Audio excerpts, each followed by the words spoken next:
Et on va élever nos pensées vers notre Père Tout-Puissant.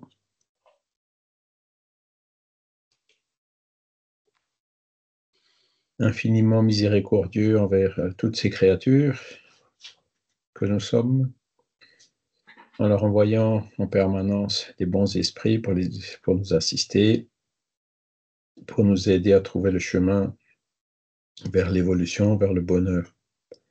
Et nous remercions donc pour cette occasion que nous avons aujourd'hui d'être réunis pour pouvoir étudier une autre de ces lois morales naturelles, que nous puissions bien la comprendre, la mettre en pratique, donner l'exemple, et que cette lecture et ces réflexions puissent également être utiles pour les esprits qui pourraient se trouver parmi nous ce matin. Ainsi soit-il. Voilà. Alors, je vous montre le programme. Aujourd'hui, on va être obligé de terminer assez à l'heure, hein, parce que, bon, ils ont insisté. Je ne voulais pas aller à Genève, là, à leur festival du film. Ils ont insisté, donc il faut que j'y aille. Donc, il faut que je sois à 14 heures à Genève, donc ce n'est pas gagné. Mais ça devrait le faire. Et donc, après avoir vu depuis le mois de septembre la loi du progrès, la loi de société, la loi de travail, la loi de destruction, la loi de conservation, la loi d'égalité, on va voir aujourd'hui la loi de reproduction. Donc, il va parler de mariage, célibat, les obstacles à la reproduction et de l'avortement. Donc, ce sont des questions sociétales du moment, qui sont en plein débat d'ailleurs, hein. Et donc, on va voir quel point de vue on peut avoir sur ces questions-là à partir du moment où on se place d'un point de vue spiritualiste. Donc, aujourd'hui, on va voir quelle est la vision spirit du mariage, du célibat, à quoi ça sert le mariage, hein, expliquer pourquoi la monogamie est une loi de nature, réfléchir aussi sur les inconvénients de l'abolition et de la dissolution du mariage. On va analyser aussi, à la lumière du spiritisme, l'utilisation des contraceptifs dans le planning familial, et on va voir aussi les questions liées physiques et spirituelles qui sont liées à l'avortement, qui est une pratique, comme vous le savez, qui est légale en France depuis la loi Veil dans les années 1970. Voilà. Alors, première partie, la vision spirit du mariage et du célibat. Et donc, le spiritisme ou les esprits nous expliquent que l'union libre et fortuite des sexes est l'état de nature. C'est effectivement ce qu'on peut voir dans la nature animale, hein, où l'instinct de reproduction est plus fort et est nécessaire d'ailleurs, hein, comme on l'a vu, pour assurer la perpétuation des espèces. Mais le mariage est un des premiers actes de progrès dans les sociétés humaines parce qu'il établit la solidarité fraternelle et se retrouve chez tous les peuples, quoique dans des conditions très diverses. Donc on est Livre des Esprits, question 696. Et donc les esprits présentent le mariage comme un progrès, hein, par rapport à la polygamie, hein, comme on l'a vu. Alors pourquoi? Quel est le but du mariage? Bon, alors un des premiers buts, c'est évidemment la loi de reproduction, hein, pour pouvoir permettre la perpétuation des espèces et aussi pour pouvoir permettre à des esprits de se réincarner dans des nouveaux corps, hein. S'il n'y a pas de corps, s'il n'y a pas de reproduction, ben, les esprits ne peuvent pas se réincarner, ils ont besoin de se réincarner pour évoluer. Donc voilà, hein. Et le la deuxième finalité du mariage, c'est justement, donc, vous voyez, établir la solidarité fraternelle, hein, c'est-à-dire créer des liens entre les membres de la même famille, hein. Alors, au sens large, nous sommes tous frères puisque nous sommes tous des créatures de Dieu, hein, mais la famille, c'est, disons, une étape pour arriver à cette fraternité universelle qui est déjà, de par les liens consanguins, nous apprendre la loi d'amour, la loi du respect, la loi de charité au sein déjà de la famille, hein, pour ensuite, avec l'évolution, l'étendre plus large au sein de tous les humains de la société, des sociétés tout entières. Et ce que dit Kardec aussi, il dit, ben, le mariage, il existe partout, hein. Si vous allez dans des tribus Yanomami, par exemple, en Amazonie, ben, vous voyez que même si ce sont comment dire, ils n'ont pas été en contact avec les autres sociétés pendant très longtemps, eh ben, ils ont aussi des unions stables entre deux personnes. Enfin, il n'y a pas évidemment les lois, les cérémonies et tout ce qu'on a, mais il y a cette notion de famille qui existe, hein. Et après, quand vous allez partout dans la Terre, d'Orient en Occident, cette pratique, hein, cette habitude, cette coutume, hein, du mariage, elle existe partout. Et donc, Kardec, il se base là-dessus pour dire, ben oui, c'est une des caractéristiques du progrès, hein, du progrès euh, de l'esprit humain.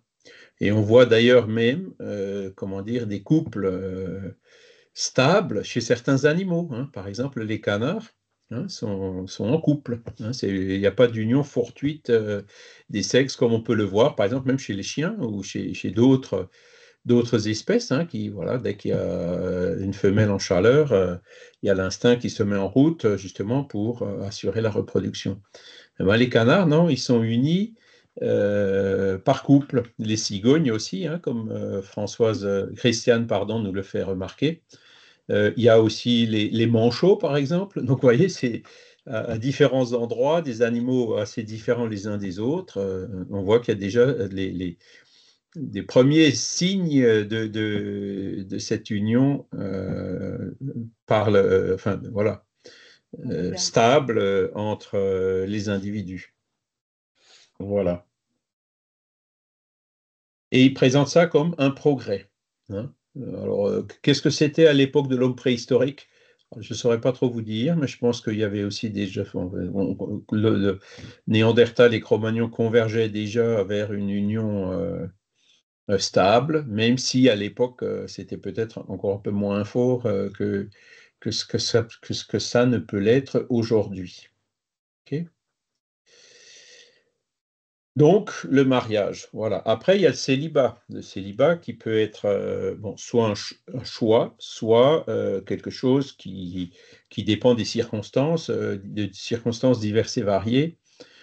Voilà. Et le célibat, selon les esprits, il est présenté parfois par un acte d'égoïsme. Alors ça, c'est un peu dur, hein, quand ils le disent, mais il y a des cas, hein, alors ça se voit plus tellement aujourd'hui, mais quoique, hein, à l'époque, il y a des personnes qui ne voulaient pas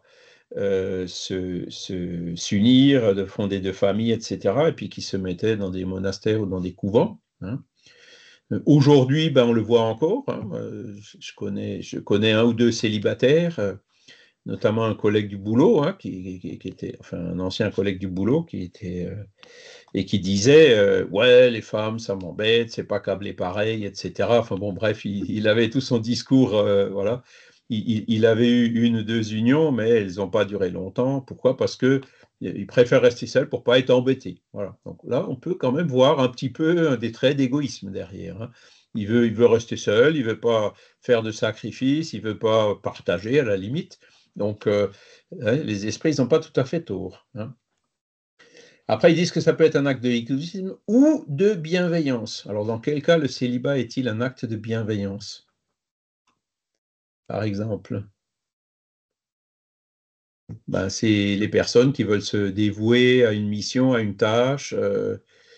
Euh, alors, bon, il y a on voit le célibat chez les prêtres, hein, dans la religion catholique, mais bon, on voit très bien les limites du système, hein, avec tous les dérapages que ça peut occasionner. Donc c'est un célibat qui est quand même un peu forcé d'un point de vue dogmatique, hein, et qui n'est, on le voit ici, comme on le sent bien, pas tout à fait en accord avec les lois de la nature. Bon, c'est un choix, hein, chacun est libre, bon, le libre arbitre, la loi de liberté prend quand même le dessus, hein, mais voilà, c'est un des cas. Après, vous avez d'autres cas de célibat. Allez, je vais vous citer des exemples. Chico Xavier, il n'était pas marié. Hein, Divaldo Pereira Franco, il n'est pas marié. Léon Denis, il n'était pas marié. Hein, Gabriel Delat n'était pas marié. Jésus n'était pas marié. Vous voyez, donc là, on voit une raison un peu différente, quoi. C'est des esprits qui sont venus un peu sous forme de mission, hein, et qui ont choisi le célibat pour mieux accomplir leur mission. Kardec, lui, par exemple, était marié, hein, donc lui, il a réussi à associer sa mission avec le fait d'être marié. Bon, il n'a pas eu d'enfant avec Amélie, hein, puisque quand ils sont mariés, elle avait déjà 35 ans ou quelque chose comme ça, qu'à l'époque, c'était quand même beaucoup, hein.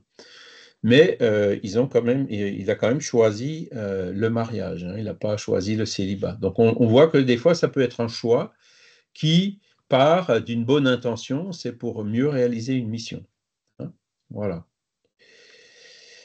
Mais, et donc là on est dans le commentaire à la question 699, si le célibat par lui-même n'est pas un état méritoire, il n'en est pas de même lorsqu'il constitue par la renonciation aux joies de la famille un sacrifice accompli au profit de l'humanité. Tout sacrifice personnel en vue du bien et sans arrière-pensée d'égoïsme élève l'homme au-dessus de sa condition matérielle. Voilà, donc clairement, le célibat peut parfois être un choix pour le bien de l'humanité. On peut citer d'autres exemples de personnes dans le célibat. Ouais, quoique c'est... Même les soldats aujourd'hui se marient, ils sont souvent loin de leur conjoint ou de leur famille, mais ils se marient quand même. Voilà. Bon. La loi générale, c'est quand même le mariage, hein, et donc la famille, c'est le but, encore une fois, c'est une petite cellule, hein, qui nous apprend justement cette loi d'amour, cette loi de société, de vivre avec d'autres personnes qui sont différentes, qui vont forcément avoir des avis différents, qui nous apporteront des défis, des challenges, hein, comme on dit en anglais. Et tout ça, ce sont des choses qui sont là pour justement nous apprendre la charité au sens large, c'est-à-dire le fameux BIP, hein, bienveillance, indulgence, pardon, hein. Cette charité doit commencer déjà dans la famille, hein. Au début, en général, tout est beau, tout feu, tout flamme, mais très vite, on se rend compte qu'il y a des opinions différentes, des caractères différents. Les couples où il y a vraiment une harmonie parfaite, c'est rare. Ça existe, hein, mais c'est rare. Dans la majorité des couples, ben, il y a du travail à faire, notamment de bienveillance et de tolérance, pour pouvoir rester ensemble. Et c'est justement un peu ce qui manque aujourd'hui, hein, parce que on voit que ben, les gens s'unissent et pour un oui ou pour un non, ben non, hop, on se sépare. Alors, il y en a qui disent, évidemment, dans le temps, mon père et ma mère, ils auraient peut-être aussi pu se séparer, mais comme ma mère ne travaillait pas, elle était dépendante, donc elle ne se séparait pas. Aujourd'hui, ben, tout le monde travaille, tout le monde peut être indépendant, chacun peut avoir sa voiture, son studio, et donc les contraintes matérielles font que les dissolutions de couples où les familles recomposées sont plus nombreux, hein. Est-ce que c'est une bonne chose? Voilà, c'est encore une fois la loi de liberté qui joue, hein. Il faut toujours réfléchir. Le spiritisme n'est pas du tout contre le divorce, hein. Quand ça ne va pas, quand il commence à y avoir des violences conjugales, des choses comme ça, il vaut mieux arrêter tout de suite avant qu'il y ait des blessés ou voire même des morts, hein. Donc voilà, personne n'est condamné à rester dans un foyer où l'harmonie ne règne pas, hein, où malgré tous les efforts qui sont faits, il n'est pas possible de la mettre en place, hein. Et comme le disait Kardec, il vaut mieux séparer de fait, enfin, officiellement, ce qui est déjà séparé de fait, hein. Voilà. Mais bon, il faut toujours bien réfléchir parce que en cas de séparation, ben, il y a des enfants, faut voir un peu faut le faire de sorte que ça engendre le moins de dommages, entre guillemets, possible, hein, parce que on le voit parfois au niveau des enfants, ils ne supportent pas toujours bien les séparations, hein, voilà. Donc, sont tous ces éléments qu'il faut prendre en compte avant de prendre une décision de se séparer. Voilà. D'accord. Ensuite, question 701. Laquelle des deux, de la polygamie ou de la monogamie, est plus conforme à la loi de nature? À votre avis, la réponse? La nature fait bien les choses, hein. Il y a à peu près 50% de garçons et 50% de filles, hein, 50% d'hommes et 50% de femmes. Donc, à partir du moment où il y aurait la polygamie, donc par exemple un homme qui prend 3 ou 4 femmes, bon, ben, ça en fait 2 ou 3 qui vont manquer à d'autres hommes, hein. Donc, ça crée immédiatement des déséquilibres dans la loi de nature, hein. On va lire la réponse. La polygamie est une loi humaine dont l'abolition marque un progrès social. Je crois qu'en France, alors là, peut-être vous pouvez peut-être m'aider, je crois que la polygamie n'est pas autorisée, hein. De toute façon, on ne peut pas être marié avec 2 personnes, hein. Elle n'est pas autorisée officiellement. Dans la pratique, peut-être, hein. Et encore, voilà. Mais il y a d'autres pays où, notamment certains pays musulmans, où la polygamie est quelque chose de tout à fait légal, hein. Un homme peut avoir plusieurs femmes. Mais encore une fois, quand on raisonne, on voit que s'il y avait 3 femmes qui naissent pour un homme, on pourrait comprendre, mais comme c'est la parité parfaite au niveau de la naissance, ou quasi parfaite, ça marche pas, ça va pas, hein. C'est la polygamie, il y en a un qui s'accapare comment dire, des conjoints qui vont forcément manquer à d'autres. Le mariage, selon les vues de Dieu, doit être fondé sur l'affection des êtres qui s'unissent. Avec la polygamie, il n'y a pas d'affection réelle, il n'y a que sensualité. Alors, l'affirmation, là, elle est peut-être un peu tranchée. Bon, il peut y avoir, alors, on parle des harems, hein. Bon, il peut, un harem, enfin, celui qui bénéficie du harem peut peut-être avoir une affection réelle pour plusieurs des membres du harem.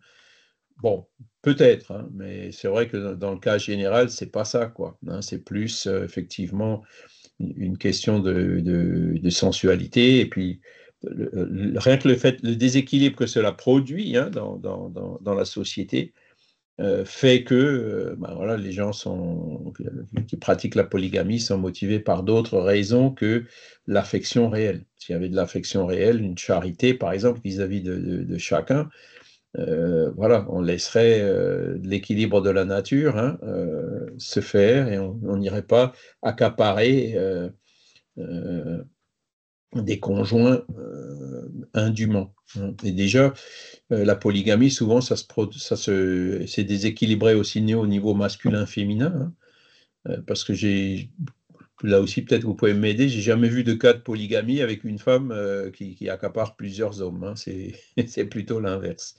Donc là Ça aussi, on voit qu'il y a quelque chose qui ne va pas. ça existe, Charles, hein. Ah Je oui? crois qu'en Amérique du Sud, oui, il y a une peuplade où les femmes, c'est elles qui choisissent plusieurs hommes. Ah ben voilà, Mais c'est rare, c'est exceptionnel. voilà. Vincent?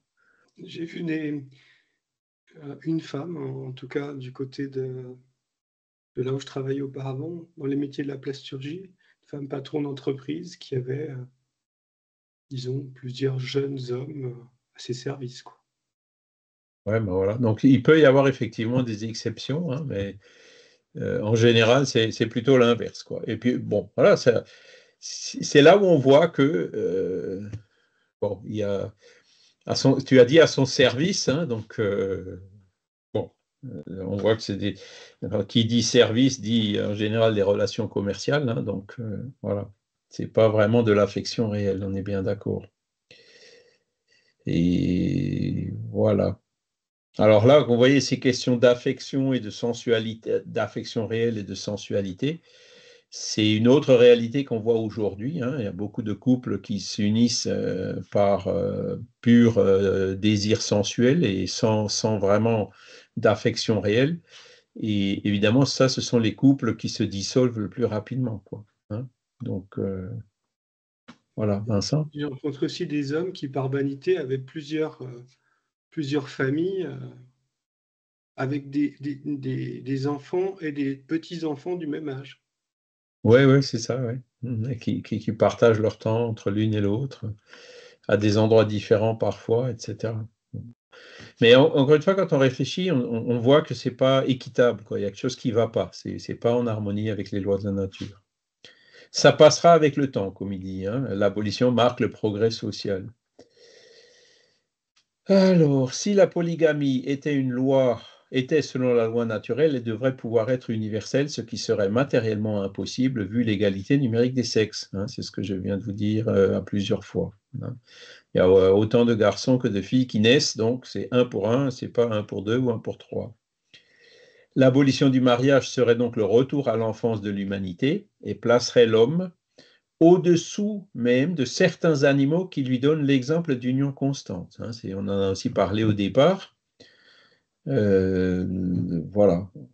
Je pense qu'on n'en est pas là. Hein. On facilite évidemment les séparations. Il y a, voilà, il y a les Pax plutôt qu'un mariage, des mariages, disons, un peu plus légers. Bon, après, il y a aussi toute la question des droits au niveau des héritages et tout ça, quoi. On est obligé de légiférer pour prendre en compte ces réalités. Hein. Maintenant, après, bon, les couples reconstitués 3 ou 4 fois en cas d'héritage, je ne sais pas comment ça se passe. Ça doit être relativement compliqué, mais bon, voilà. Ça dépend des séparations, quoi. Vincent? En France, c'est pas légal, hein. C'est-à-dire qu'on peut avoir un couple, on peut être marié une fois, on peut pas être marié plusieurs fois. Donc les héritiers, ce sera les héritiers du mariage. Dernier mariage, hein, ouais. Voilà, du mariage, ouais, c'est ça, Mhm. du mariage. Il y a des gens qui se marient une fois, qui ne divorcent pas, qui se séparent et qui vivent d'autres unions sans être divorcés. Ça se fait aussi, hein. Oui, oui, oui. Après, bon, Donc, bah, c'est justement ces cas-là qui sont. Bon, quand il y a un divorce, il y a un jugement, il y a un partage qui est fait et pour solde de tout compte ou quelque chose comme ça, quoi. Hein. Mais c'est pas toujours clair. aussi clair et aussi Non, bien non. fait. Hein. Mais bon. Il y a des gens qui ne divorcent pas, qui sont toujours mariés avec la même personne, mais qui vivent avec Avec une une autre. autre personne. Ouais, c'est Ah, bah possible. ça, bon, bah voilà. Après, les lois sont. Enfin, c'est pour les choses matérielles, hein, donc.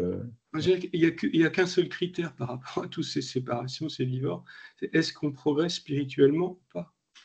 Voilà, parce que c'est ce qu'on a dit tout au début. Hein, à quoi sert le mariage? Il sert à la reproduction, certes, mais il sert aussi à notre évolution, à apprendre à vivre en société, hein, à apprendre la tolérance, la bienveillance, le pardon, et tolérance, BIP, hein, bienveillance, indulgence, pardon, c'est bien de la charité. Donc c'est à quoi sert le mariage? Il nous apprend à être charitable. Donc partant de là, maintenant, il y a un autre point. Les couples homosexuels. Donc, quel est le point de vue spirit par rapport aux couples homosexuels? Alors, c'est sûr qu'au niveau de la loi de reproduction, ben voilà, sauf gestation pour autrui ou autre moyen, ça ne fonctionne pas naturellement. Hein. Par contre, moi je connais des couples homosexuels dans lesquels règne le BIP, hein, qui sont parfaitement charitables, qui ont même des enfants, soit d'une union précédente, soit adoptés, soit autres, et qui s'occupent merveilleusement bien de ces enfants. Et ces enfants qui, une fois qu'ils sont adultes,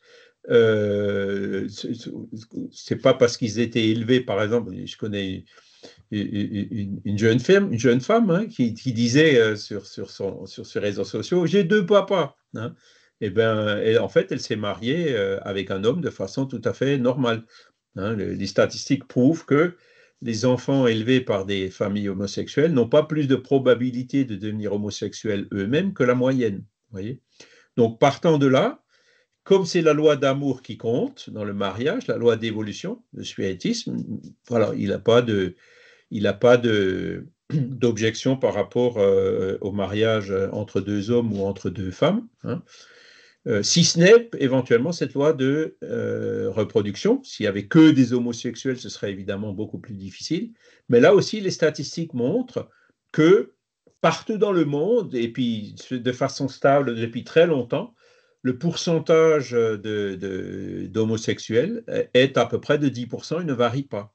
Donc tant que ça reste, si ça remontait à 50 ou plus, là, il y aurait peut-être des problèmes de reproduction. Mais tant que ça reste, je dirais, dans cette proportion qu'on observe déjà depuis un moment, il n'y a pas vraiment d'inconvénient. Vincent? On ne s'imagine pas, mais il y a une énorme diversité dans les relations familiales. C'est-à-dire que moi, je connais des couples qui n'ont jamais consommé, c'est-à-dire qui sont mariés depuis plus de Oui, 40 ans, qui n'ont jamais eu de relation sexuelle, par exemple. dans l'abstinence. Il y a une telle diversité dans les relations humaines qu'on a peu d'idées de la diversité qui existe réellement. Mmh. Voilà. Et donc, oui, par rapport à toutes ces choses-là, le spiritisme, il est très libéral. Hein. Bon, ça va un peu changer quand on va parler d'avortement, mais c'est pour des bonnes raisons. Et là, on applique effectivement la philosophie spirit pour analyser diverses situations et pour peser chaque fois le pour et le contre. Quel est le plus important? Partant de là, voilà, le divorce n'est pas condamné par le spiritisme et les mariages homosexuels non plus. Hein. Mais ça fait quand même des situations compliquées, hein. Par exemple, pour les enfants, apprendre que son papa est homosexuel quand on est une fille, c'est pas simple. Ouais, ouais, ouais. Mais bon, ça se passe. Et qu'il est en couple, il divorce de sa maman il divorce de sa femme pour se mettre en couple avec un homme et que ça va être comme ça dorénavant, c'est compliqué. Ça fait des Ouais. situations compliquées pour les enfants. Voilà, c'est sûr que quand ils n'ont pas encore l'âge de maturité, c'est difficile à comprendre. Mais après, c'est plus une question de relation. Si c'est vraiment des relations d'amour, de bienveillance qui règnent, ça se passera bien, tu vois. Si après, effectivement, il y a un rejet de la part des nouveaux conjoints, que ce soit d'ailleurs mono ou hétérosexuel, c'est là où c'est plus difficile. Hein. Souvent, il y a un Oedipe par rapport à la relation familiale, c'est-à-dire il y a un Oedipe de la fille vers le père ou du garçon vers la maman, et donc ça crée des complications au niveau de résolution de l'Oedipe, quoi. Ouais. Ouais. Après, donc le point suivant, bon, 693, tout ce qui entrave la nature dans sa marche est contraire à la loi générale. Donc là, derrière ça, on peut voir les deux questions qu'on avait vues au départ dans le programme. On peut voir, par exemple, la contraception et on peut voir l'avortement, par exemple, hein, qui peuvent être vus comme des entraves dans la marche de la nature. Alors, euh, est-ce que pour autant, la contraception, par exemple, est rejetée par le spiritisme? Non. Et c'est ce qui nous dit c'est ce qu'on nous dit dans la question suivante, hein, question 693. Dieu a donné à l'homme, sur tous les êtres vivants, un pouvoir dont il doit user pour le bien, mais non abuser. Il peut régler la reproduction selon ses besoins. Il ne doit pas l'entraver sans nécessité. L'action intelligente de l'homme est un contrepoids établi par Dieu pour ramener l'équilibre entre les forces de la nature, et c'est encore ce qui le distingue des animaux parce qu'il le fait avec connaissance de cause. Mais les animaux eux-mêmes aussi concourent à cet équilibre, car l'instinct de destruction qui leur a été donné fait que, tout en pourvoyant à leur propre conservation, ils arrêtent le développement excessif et peut-être dangereux des espèces animales et végétales dont ils se nourrissent. Donc là, on voit très bien par cette question que le spiritisme n'est pas contre la contraception. Hein. Voilà, le couple qui a déjà 5 enfants, qui a du mal à s'en occuper financièrement ou au niveau du temps à leur consacrer pour donner une bonne éducation, etc., peut très bien, bon, soit par stérilisation, soit par contraceptif, décider d'arrêter d'en avoir. Et c'est tout à fait légal. Hein.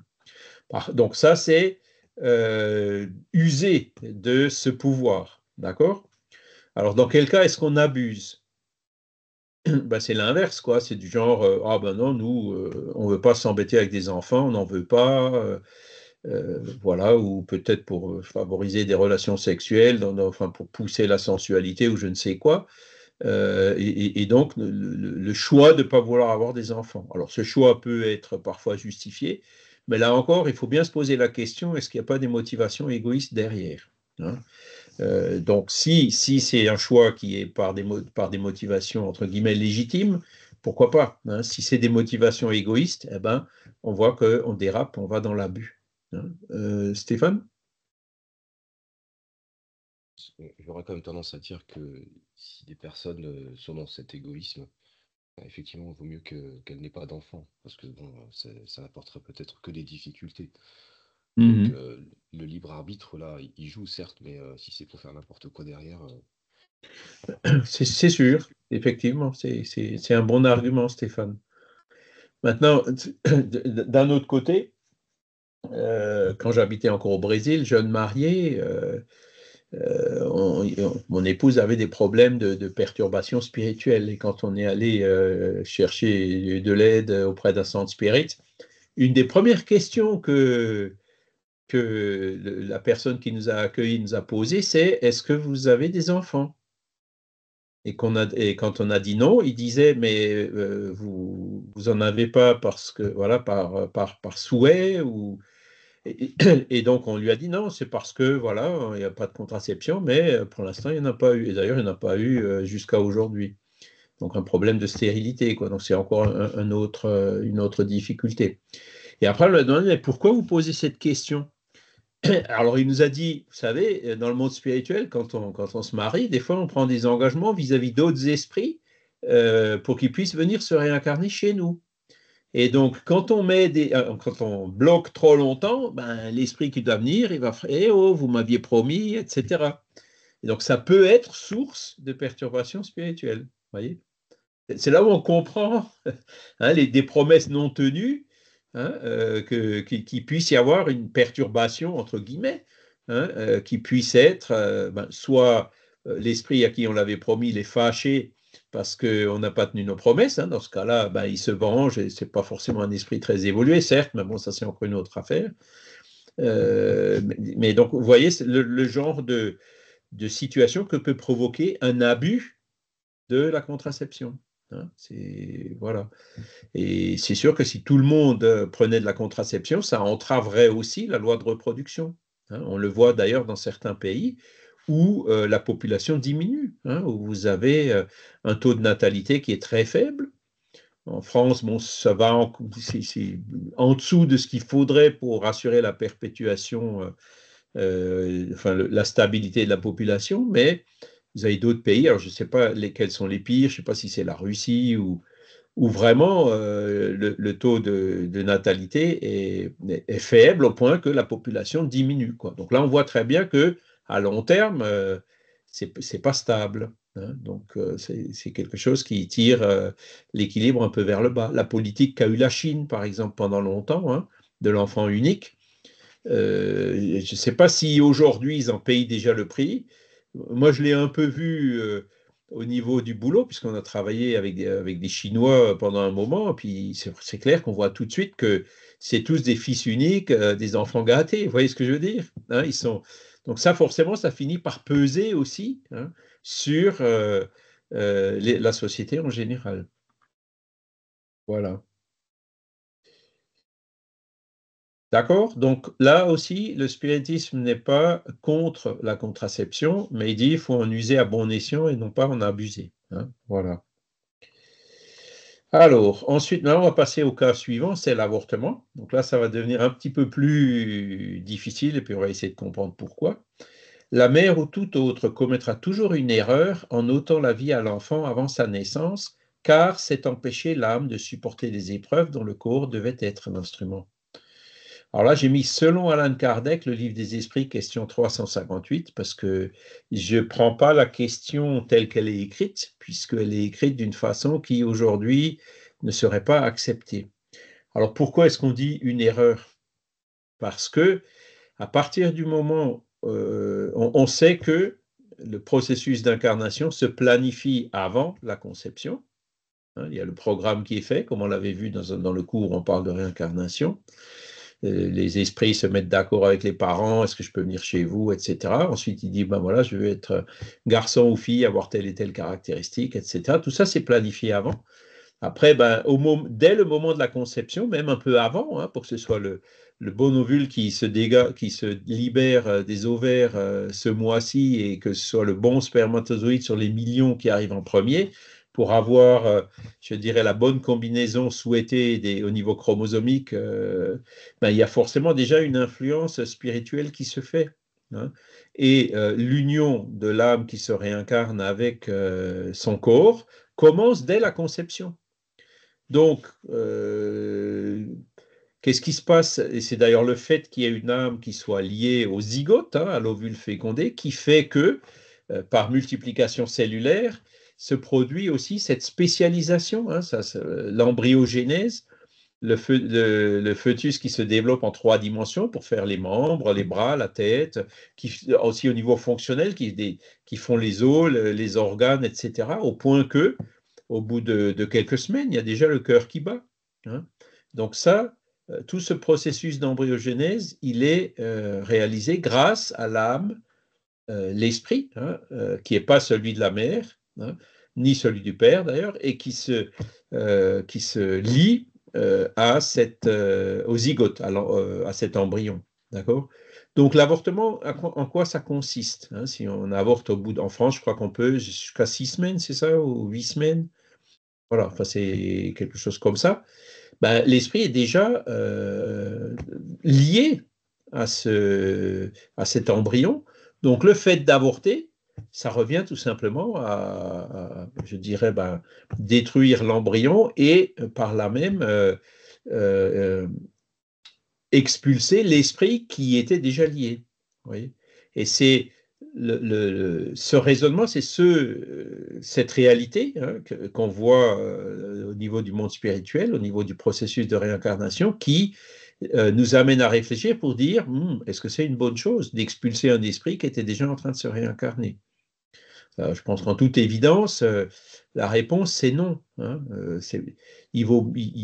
Voilà. Alors, l'avortement thérapeutique, c'est autre chose. Hein, quand il y a un problème ou quand le corps de la mère, quand la mère, elle court le risque de mourir à cause de la grossesse, ça, ce sont les cas, c'est le cas où l'avortement est légitime. Il vaut mieux sacrifier la vie qui commence que celle qui est déjà là.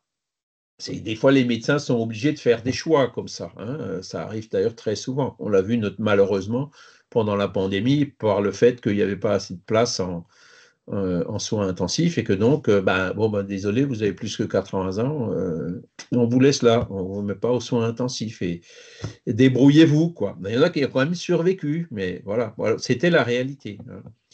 Et donc, pour l'avortement thérapeutique, c'est un peu ça. D'accord? Mais l'interruption volontaire de la grossesse, qui, je le rappelle, en France, est autorisée depuis les années 1970, si on l'analyse du point de vue que je viens de vous expliquer, on comprend assez vite que ce n'est pas une bonne chose. Quelles peuvent être les conséquences de l'avortement? Il y en a d'une IVG. Bon, encore une fois, ça dépend de l'esprit qui était là, qui voulait se réincarner. Bon, si c'est un bon esprit, il pardonnera, mais les parents auront perdu l'occasion d'avoir un enfant, un bon enfant, quoi, un bon esprit en tant qu'enfant. Donc, si c'est un esprit qui est moins bien intentionné ou envers lequel les parents avaient des dettes, il est possible que après avoir été expulsé, il se rebiffe et il se venge ou il perturbe les parents, le père ou la mère ou ceux qui ont pris la décision de l'avorter. Et donc là, ça peut créer des problèmes du genre, d'ailleurs qui ne sont pas très éventés et souvent quand on en parle, on est censuré. Comment dire, de syndrome post-avortement, hein, avec de la dépression, des regrets. Ce sont des choses qu'on observe plus souvent qu'on ne le pense, mais qui sont malheureusement pas divulguées de façon suffisamment transparente. Et pourquoi ce genre de choses se produit? Je viens de vous en donner l'explication. Hein. Ça peut créer une perturbation spirituelle. Donc voilà, l'avortement n'est pas une bonne chose, il vaut mieux essayer de l'éviter. Cela dit, que les parents soient libres de garder un enfant ou pas, on peut l'admettre, mais ok, au moins qu'ils le laissent naître. D'accord? Parce qu'à partir du moment où l'enfant est né, et d'ailleurs c'est en France aussi quelque chose qui est permis, hein, la loi autorise ce qu'on appelle l'accouchement sous X. Une femme peut très bien accoucher, toute prise en charge par la sécurité sociale, etc., sans s'identifier. Hein, et elle a légalement un délai de 2 mois après la naissance pour se rétracter, pour dire non, je veux garder l'enfant. Et si au bout de 2 mois, elle ne s'est pas rétractée, l'enfant est considéré comme abandonné et adoptable, prise en charge par des familles d'accueil, par les services sociaux, etc. Hein. Et donc, nous, on est passé par là. Hein. On a adopté un enfant qui est né comme ça, sous X. et donc qui était dans une famille d'accueil, et puis on l'a eu à 2 mois et 1 semaine. Voilà. Et donc, la file d'attente pour les parents qui veulent adopter, vous avez, je crois, 3, 4, 5, 10 fois plus de parents qui veulent adopter que d'enfants qui sont adoptables. Donc là, vous voyez, il y a encore du potentiel. Donc ça peut être une solution alternative. Alors il y a la contraception en amont, qui est toujours préférable à l'avortement, et il y a aussi ces possibilités de prise en charge et pour quand même laisser les parents ou la mère libres de garder l'enfant ou pas, en s'assurant des meilleures conditions possibles pour l'enfant qui se retrouverait ainsi abandonné. Vincent? Il y a aussi les questions des fausses couches et des enfants qui naissent par fécondation in vitro, des choses qui sont un petit peu Oui. nouvelles quand même. Alors les fausses couches, bon, ben, ça c'est une interruption de grossesse, mais qui n'est pas volontaire, hein, ça arrive, hein, voilà, donc ça fait partie de la nature, hein, l'esprit qui est venu. Alors soit il n'y avait pas d'esprit incarné dans le fœtus, donc ça arrive, hein, donc le développement il est pas, comment dire, il suit pas l'embryogénèse, hein, d'un embryon normal, et donc il finit par, il n'est pas viable, sans esprit dedans, l'embryon ne vit pas, ou alors suite à des problèmes médicaux ou des accidents ou ce genre de choses, hein, ça peut arriver. Et là, quand ça arrive comme ça, par accident, de façon non volontaire, pareil, ce sont des choses qui étaient programmées par la nature, hein. Il y a des esprits qui ont besoin de passer par ce genre de choses pour drainer certains fluides de leur père-esprit, voyez, pour purifier en fait leur âme, quoi, leur corps spirituel. Et ça peut aussi être une épreuve, évidemment, pour les parents, hein. Après, tu as dit, c'était quoi la deuxième? Les fécondations in vitro, Fécondation in les vitro. Voilà, donc là c'est pareil, on revient à ce qui est écrit au-dessus, hein, c'est des moyens dont on doit user mais ne pas abuser. Donc la fécondation in vitro pour des couples qui sont stériles, c'est tout à fait légitime, hein. Maintenant, la Marlène Nobré posait la question en disant, OK, on fait 10 embryons, hein, on va en choisir un ou deux, qu'est-ce qu'on fait avec les autres? Ceux qu'on ne veut pas. On les détruit, on les jette. Oui, mais attendez, est-ce qu'il y avait un esprit incarné dedans ou pas? Vous voyez, même la fécondation in vitro, dans la manière dont c'est fait, ça pose des questions éthiques. Alors évidemment, ça peut être considéré moins grave qu'un avortement, mais quand même, hein. Docteur Marlène Nobré le signalait. Donc, soit il faut changer les méthodes pour essayer de faire de sorte qu'on ne soit pas obligé d'en jeter, hein, soit il faudrait trouver un moyen pour savoir s'il y a un esprit incarné dedans ou pas, et ça, pour l'instant, on ne sait pas faire.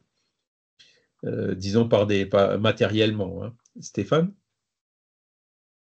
Disons que si on se place du point de vue spirituel, on peut se demander justement si dans le monde spirituel, les esprits n'ont pas déjà avance, bien sûr, la connaissance de l'embryon qui sera rendu viable et ce qui ne pourra pas incarner.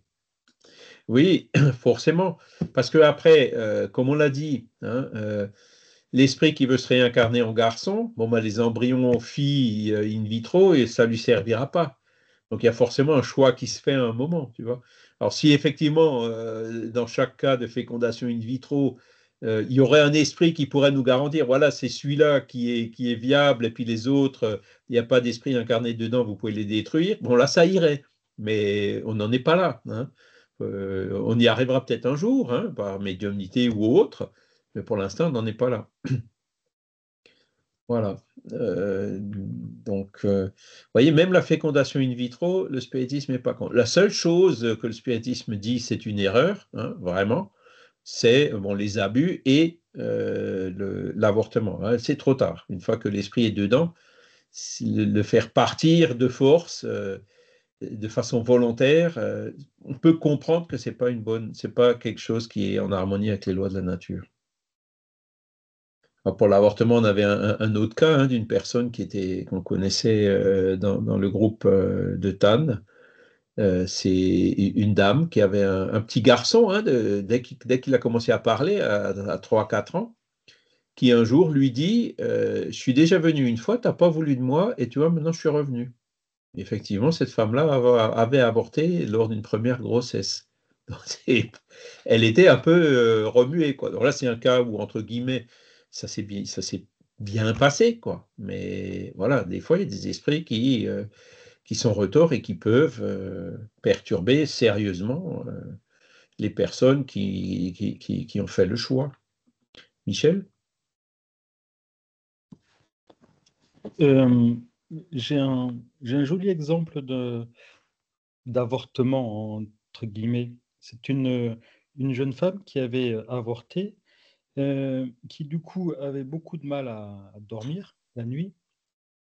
Et la nuit, du coup, elle passait son temps à faire le ménage, à faire du repassage, etc. Mais elle finissait par être épuisée à tel point qu'elle se posait la question de faire une cure de sommeil dans un centre spécialisé. Et puis, elle a eu l'occasion de pouvoir contacter une médium guérisseur qui s'est occupée d'elle, qui n'était au courant de rien, en fait, hein. Et en fait, lorsque la médium a commencé à s'intéresser à elle, elle a vu eh bien, une sorte de lien fluidique qui l'a relié à une femme ou une fille et qui était très en colère. Le lien a été rompu et la nuit même, cette jeune femme a pu beaucoup mieux dormir et puis et les nuits d'après, elle a bien mieux dormi. 3 semaines après, elle appelle la médium pour lui dire: «Je t'ai pas dit, mais je suis aussi suivie au service de cardiologie à l'hôpital parce que j'ai une malformation cardiaque et en plus, j'ai une tachycardie de Bouvray. Cette tachycardie m'empêche de pouvoir me faire opérer de cette malformation cardiaque et voilà. Mais depuis quelques jours, j'ai mon cœur qui bat beaucoup moins vite. Une tachycardie, c'est quand le cœur est accéléré et qui bat très vite et donc on donne des médicaments pour diminuer le rythme cardiaque. Donc cette jeune femme avait le cœur qui battait un petit peu moins vite. Du coup, elle repart voir son cardiologue qui lui dit: «Écoutez, je ne comprends pas. En effet, votre cœur a l'air de battre un petit peu moins vite. On va diminuer les médicaments». 3 mois après, les médicaments, pour sa tachycardie étaient arrêtés et 2 mois plus tard, elle pouvait se faire opérer et 3 ans après, une petite fille est née à nouveau. Voilà, Voilà. ce sont des exemples qui illustrent bien le genre de choses qui peuvent se passer. Voilà. Donc il vaut mieux éviter ces problèmes, quoi, et puis laisser faire, entre guillemets, du premier coup. C'est la meilleure solution, même si c'est pas toujours possible, hein. Il n'y a pas de condamnation dans ce que je dis, hein, on ne condamne pas. Beaucoup de personnes décident pour l'IVG tout simplement sur les conseils du médecin ou des assistants sociaux, et tout simplement parce que c'est légal, quoi. Donc on ne peut pas condamner les personnes. La seule chose qu'on fait, on dit attention, réfléchissez à 2 fois parce que c'est pas forcément la meilleure chose que vous pouvez faire. Ça peut entraîner des conséquences qui sont souvent balayées sous le tapis, hein. Voilà. Après, vous avez d'autres cas qu'il faut voir. C'est par exemple la pilule abortive, hein. Donc, la pilule abortive, c'est la pilule du lendemain, en gros, hein. Le nom le dit bien, elle est abortive. Donc, c'est peut-être moins grave qu'un avortement qui est fait au bout de... Alors, comme nous l'a écrit, j'arrive pas à voir. Comme nous l'écrit Christiane, hein, effectivement, au bout de la 7e semaine de grossesse, hein. Mais n'empêche qu'il y a tout le processus en amont, l'esprit qui se lie au corps et tout, qui était déjà fait, hein. Le jour où on prend la pilule du lendemain, c'est déjà trop tard, hein. Après, il y a une autre question, c'est le stérilet. Donc le stérilet, en fait, empêche l'ovule ou l'ovule fécondé de se fixer au sein de l'utérus. Alors là, c'est encore une fois, donc c'est plutôt considéré comme un contraceptif que quelque chose de l'avortement. Alors il y a des gens qui, dans le milieu spirit, disent ben c'est pas bon. Moi j'ai eu un point de vue un peu plus mitigé par rapport à ça. Comme le stérilet, il est déjà présent longtemps avant la conception. On est en connaissance de cause, on est transparent. Hein, le stérilet, il est là. Donc, si malgré le stérilet, il y a un esprit qui essaie de s'incarner quand même, bon, il savait qu'il ne pourrait pas s'incarner. Donc, vous voyez, dans l'intention, dans la pensée, c'est quand même différent. Hein. Donc, moi, j'aurais tendance à dire que le stérilet, c'est quelque chose qui est plutôt légitime, quoi. Hein, voilà. Parce que c'est quelque chose qui est décidé à l'avance. Alors que l'IVG qui est décidé après la grossesse, hein, ou la pilule du lendemain après la conception, c'est autre chose. Hein. On n'a pas les mêmes circonstances atténuantes. Vincent? J'ai juste une question par rapport à des négociations qui pourraient y avoir entre la mère qui va devenir enceinte et son futur bébé. C'est-à-dire que j'ai lu quelques documents du Spirit qui expliquaient qu'il y avait une négociation entre le père, Oui. la mère et l'enfant à naître. Est-ce que c'est toujours le cas ou des fois c'est imposé? Alors, ça dépend. Ce n'est pas toujours le cas. Il y a des cas où il n'y a pas de négociation. Comment dire, c'est comme quand on se réincarne, hein, on en a parlé, le programme de réincarnation, il est fait à partir du moment où l'esprit, il a les conditions, qui veut se réincarner, il a les conditions de le faire. Si c'est un esprit dans un trouble profond ou, comme on le lit dans les livres d'André Louise, un ovoïde ou quelque chose comme ça, il n'a pas les moyens de choisir ce qu'il veut, et dans ce cas-là, c'est les guides qui choisissent à sa place. Ça peut être considéré, entre guillemets, comme étant imposé, même si les guides, ils choisiront toujours ce qui est le plus profitable à cet esprit dans cette situation difficile pour s'en sortir ou pour évoluer. D'accord? Et si vous prenez le livre Exit, hein, dont je vous ai déjà parlé, hein,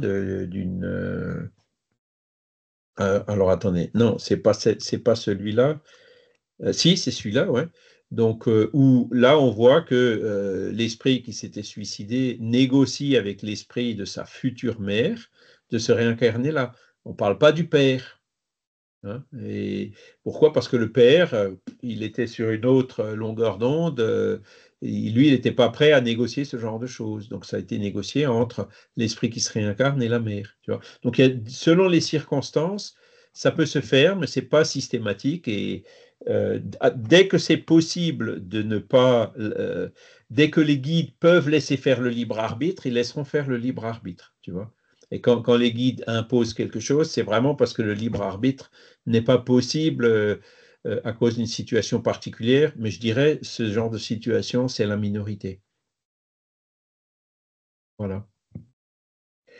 Et donc, oui, Michel? Oui, excuse-moi, Charles. Juste, alors une petite précision pour faire la différence entre la pilule du lendemain et la pilule abortive. Oui. La pilule du lendemain, en fait, elle va inhiber l'ovulation et la fécondation si le rapport sexuel a eu lieu pendant la phase pré-ovulatoire. Donc, la pilule du lendemain, c'est une contraception, alors que la pilule abortive, c'est un avortement. Voilà. Voilà. Non, merci, Michel. Tu connais beaucoup mieux le sujet, et donc, c'est tout à fait ça. Voilà. Hein?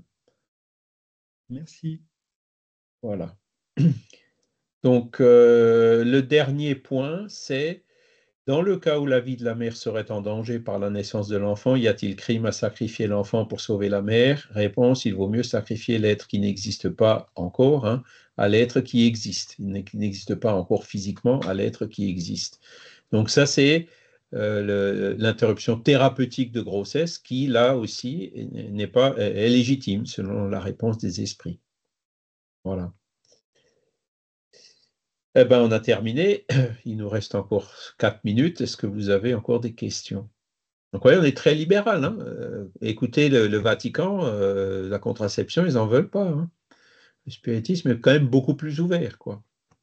Par contre, après, c'est sûr que beaucoup de personnes critiquent justement les spirites par rapport à leur position avec l'avortement, mais comme vous avez pu, par rapport à l'avortement, mais comme vous avez pu le voir, c'est quelque chose qui est argumenté. Hein.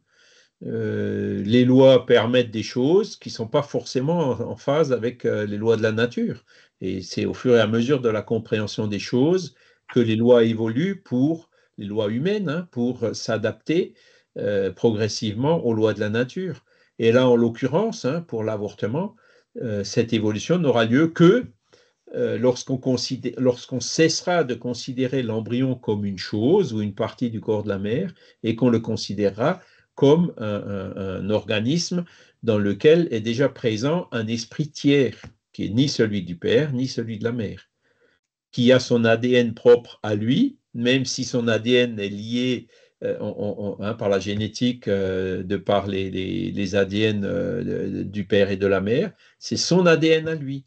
Hein. Donc, la mère a le droit de disposer de son corps, certes, hein, donc d'enlever. Mais là, en l'occurrence, ce n'est pas son corps à elle, c'est quelque chose qui est hébergé par son corps. Donc, c'est comme ça qu'il faut le voir. Voyez. Et après, bon, évidemment, on peut comprendre les situations. Il y a les viols, il y a des situations qui sont, ou alors les embryons qui sont anencéphales ou ce genre de choses. On peut comprendre les situations qui sont difficiles, hein, mais dans ce cas-là, il faut, plutôt que d'avorter, ce qui revient en fait à rajouter une difficulté supplémentaire, hein, on résout une difficulté en rajoutant une autre, il vaut mieux essayer de trouver d'autres moyens pour, comment dire, comme celui que j'ai cité, hein, par exemple de l'accouchement sous X, qui existe déjà, pour préserver quand même la liberté de chacun, tout en respectant la vie qui est déjà en conception. Et d'ailleurs, il y a des choses intéressantes, hein, quand vous prenez votre retraite, hein, une des questions qu'on vous pose, est-ce que vous avez eu des fausses couches? Hein, parce que pourquoi? Une fausse couche, ça compte. Donc, on considère que, hein, là, on considère l'être comme un être vivant. Alors, pourquoi jusqu'à cette semaine, ce n'est pas un être vivant? À partir de quand est-ce que c'est un être vivant? Quel est le critère qui permet à la loi de dire tant qu'il n'y a pas ça, ce n'est pas un être vivant, et après ça, c'est un être vivant? Là, visiblement, il considère que c'est un être vivant avant même la naissance, donc ce n'est pas l'acte de naître qui en fait un être vivant. Tout est ambigu dans la loi. Hein, et le spiritisme, par les explications qu'il apporte, il dit, ben non, attention, c'est un être vivant dès la conception. Voilà. Et donc là, on a des arguments qui permettent justement, qui permettraient de servir de base aux personnes qui font les lois et aux personnes qui les appliquent. Voilà.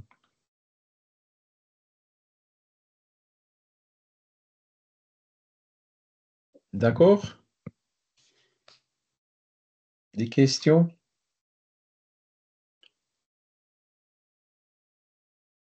Voilà, ben donc ça c'était pour la loi de reproduction. La semaine prochaine, on verra donc la loi de justice, d'amour et de charité, qui c'est la dernière des 10, et d'après les esprits, hein, donc c'est la plus importante. Hein, et c'est pour ça que on verra donc après cette loi la perfection morale, l'homme de bien, hein, qui sont des notions qui découlent directement de cette loi de justice, d'amour et de charité. Voilà. Alors, on ne va pas s'éterniser, parce que moi, il faut que je parte, si je vais être à 14h à Genève.